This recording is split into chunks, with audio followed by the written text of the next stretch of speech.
అలా సరిగనా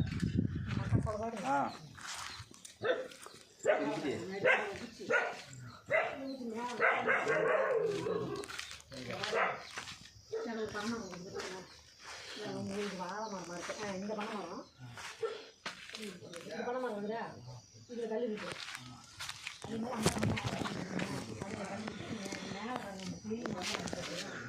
ஆமாம் இந்த காலத்தில் சென்டரில் கல் இருக்கு ஆமாம்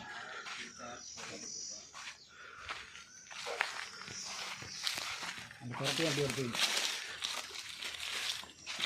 நீங்கள் வராதிங்க சரிங்க. பனைமரத்துக்கு பாலமரங்களா? ஆமாம் அது மேலே இன்னும் கொஞ்சம் எல்லாம் போகணும். அது போனால் கழிச்சு சுற்றியுமே நம்ம பட்டு கட்டி கழிச்சு